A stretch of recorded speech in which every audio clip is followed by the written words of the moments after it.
ಈಗ very serious things. ಒಂದು, ಇವತ್ತು ರೇಣುಕಾಚಾರ್ಯ ಅವರು ಹೊರಗಡೆ ಬಂದು ಹೇಳಿರೋದು, ನಾವು ಏನು ಹೇಳಬೇಕು ಅದನ್ನು 4 ಗೋಡೆಗಳ ಮಧ್ಯ ಹೇಳಿದ್ದೀವಿ.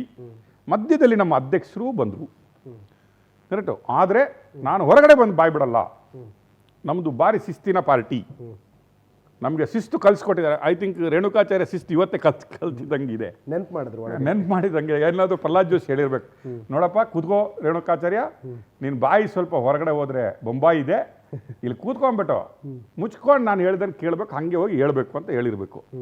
ನಾನು ಹೇಳಲ್ಲ, ಏನು ಹೇಳಲ್ಲ ನಿಮಗೆ, ನಮ್ಮದು ಶಿಸ್ತಿನ ಪಕ್ಷ ಅಂತ ಹೇಳಿದರು. ಬಟ್ ನಿಮಗೂ ನಮಗೂ ರಾಜ್ಯದ ಜನತೆಗೂ ಇಟ್ ಈಸ್ ನೋನ್ ಅವ್ರು ಏನು ಹೇಳಿರ್ತಾರೆ ಒಳಗಡೆ ಅಂತ. ಅವ್ರು ಯಾರ ಪರ ಬ್ಯಾಟ್ ಹಾಕಿರ್ತಾರೆ, ಯಾರನ್ನು ಅವ್ರು ಹಿಟ್ ವಿಕೆಟ್ ಮಾಡಲಿಕ್ಕೆ ಟ್ರೈ ಮಾಡಿರ್ತಾರೆ, ಯಾರನ್ನು ಆಡೋದೇನೆ ಔಟ್ ಅಂತ ಘೋಷಣೆ ಮಾಡಿಬಿಡಿ, ಅವನು ಆಡೋದೇ ಬೇಡ ಅಂತ ಹೇಳಿರ್ತಾರೆ. ಅವನು ಟೀಮಲ್ಲೇ ಇಲ್ಲ, ಅವನನ್ನು ನೀವು ಔಟ್ ಅಂತ ಹೇಳ್ಬಿಡಿ ಸರ್, ಅವನಿಗೆ ಯೋಗ್ಯತೆನೇ ಇಲ್ಲ ಅಂತ ಹೇಳ್ಬಿಟ್ಟಿರ್ತಾರೆ.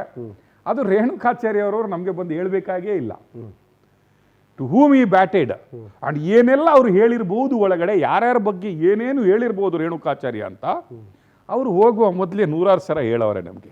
ಅಲ್ಲಿ 4 ಗೋಡೆಗಳ ಮಧ್ಯೆ ಹೇಳುವಂಥದ್ದು ಏನೂ ಇರಲಿಲ್ಲ. ಅದು ಅಂತೂ ರೇಣುಕಾಚಾರ್ಯ ಅಂತೂ ಇಲ್ಲ, ಅದನ್ನು ಕೀಪ್ ಮಾಡ್ಕೊಂಡಿದ್ರು. ರೇಣುಕಾಚಾರ್ಯ ಇವತ್ತಲ್ಲ, ಇನ್ನು ನೀವು ನಾಳೆ ಮೈಕ್ ಹಿಡಿದ್ರೆ 4 ಗೋಡೆ ಬಿಟ್ಟು ಹೊರಗಡೆ ಬಂದೇ ಮಾತಾಡ್ತಾರೆ ಅವರು. ಈಗ ಅಲ್ಲಿ ಹೊರಗಡೆ ಪ್ರಹ್ಲಾದ್ ಜೋಶಿ ಅವರು ಹೇಳಿದ್ ನೆನಪಿರ್ಬೇಕು ಅವ್ರಿಗೆ, ಈಗಷ್ಟೇ ಹೇಳಿದ್ವಿ, ಇನ್ನೂ ಆವರಣದಲ್ಲೇ ಇದೆ, ಇನ್ನು ಆವರಣದಲ್ಲೇ ಇದ್ದೀನಿ, ಇನ್ನೂ ಏನೋ ಕಿವಿಯಿಂದ ಹೋಗಿಲ್ಲ, ಅಷ್ಟು ಹೊರಗಡೆ ಬಂದು ಹೆಂಗೆ ಹೇಳೋದು ಅಂತ. ಅದಕ್ಕೆ ಇಬ್ಬರನ್ನು, ಪ್ರಹ್ಲಾದ್ ಜೋಶಿನೂ ಟ್ಯಾಲೆಂಟ್ ಇದ್ದಾರೆ, ಇಬ್ಬರು ಇವನು ಹಿಂದೆ ಹೋಗಪ್ಪ, ಹೊರಗಡೆ ಹೋಗಿ ಏನಾದ್ರು ಹೇಳ್ಬಿಟ್ಟಾನು ನೋಡುವಂತ ಕಳಿಸಿರ್ಬೇಕು. ಅರ್ಥ ಆಯ್ತಾ? ರೇಣುಕಾಚಾರ್ಯ ಅವರು ಏನು ಹೇಳಿದ್ದಾರೆ ಗೊತ್ತು. ಸರ್ಪ್ರೈಸಿಂಗ್ಲಿ ಸದಾನಂದ ಗೌಡ್ರವರ ಸ್ಟೇಟ್ಮೆಂಟ್ಸ್ ಫಸ್ಟ್ ಟೈಮ್, ಯಾವಾಗಲೂ ನಾವು ಸದಾನಂದ ಗೌಡ್ರನ್ನ ಕಂಡ್ರೆ ನೋಡಿ ನಗ್ನಗ್ತಾನೆ ಇರೋದು. ಇವತ್ತಿನ ಸ್ಟೇಟ್ಮೆಂಟ್ ಕೊಡೋಕೆ ಅವರೆಲ್ಲೂ ನಗ್ತಾ ಇಲ್ಲ. He is very serious today Sadananda ಗೌಡರು. ಅವ್ರು ಹೇಳ್ತಾರೆ, ಯಾರ್ಯಾರು ಅಶಿಸ್ತವ್ರಿದ್ರು ಅವ್ರನ್ನೆಲ್ಲ ಹೊರಗಡೆ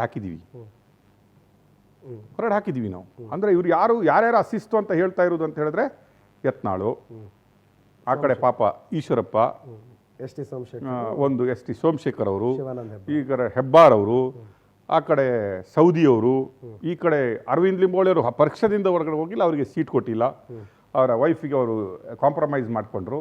ಇವರೆಲ್ಲ ಹೋಗವ್ರೆ. ಇನ್ನು ಎಷ್ಟು ಜನರನ್ನು ತೆಗಿಲಪ್ಪ ನಾನು, ಖಾಲಿ ಆಗುತ್ತೆ, ನಮ್ಮ ಪಕ್ಷನೇ ಖಾಲಿ ಆಗಿಬಿಡುತ್ತೆ. ಈಗಲೇ ಖಾಲಿ ಆದಂಗೆ ಕಾಣ್ತಾ ಇದ್ದಾವೆ. ಈಗಲೇ ನೀವು ಲೀಡರ್ಸ್ ನೋಡಿದರೆ ಓಕೆ ಖಾಲಿ ಆಗಿದ್ಬಿಟ್ಟಾರೆ ಆಲ್ರೆಡಿ.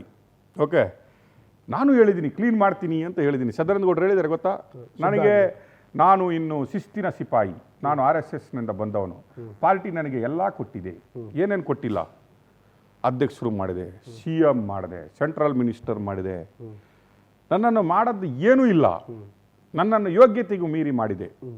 ಆದರೆ ಈಗ ನಾನು ಎಲೆಕ್ಷನ್ಗೆ ನನಗೆ ಸೀಟ್ ಕೊಟ್ಟಿಲ್ಲ, ಟ್ರೈ ಮಾಡಿದ್ರು, ಲಾಸ್ಟಿಗೂ ಸಿಕ್ಕಿಲ್ಲ. ಸಿಕ್ಕಿದ ಮೇಲೆ ಇದೇನು ನರಿ ಹೇಳುತ್ತಲ್ಲ, ಈ ದ್ರಾಕ್ಷಿ ಹಣ್ಣು ಹುಳಿ ಅಂತ ಹೇಳ್ಬಿಟ್ಟು ಕಡೆಗೆ ಅವ್ರು ಒಪ್ಕೊಂಡ್ಬಿಟ್ರು, ನಾನು ಕ್ಲೀನ್ ಮಾಡ್ಲಿಕ್ಕೆ ಹೊರಟಿದ್ದೀನಿ ಅಂತ. ನಾನು BJP ಗುಡಿಸ್ತೀನಿ, ಕ್ಲೀನ್ ಮಾಡ್ಬೇಕು, ಶುದ್ಧೀಕರಣ. ನನಗೆ ಪಾರ್ಟಿ ಅವರು ಶುದ್ಧೀಕರಣ ಮಾಡಿದ್ರಲ್ಲಿ ಯಾವುದು ಕಾಣ್ತಾ ಇಲ್ಲ ನನಗೆ.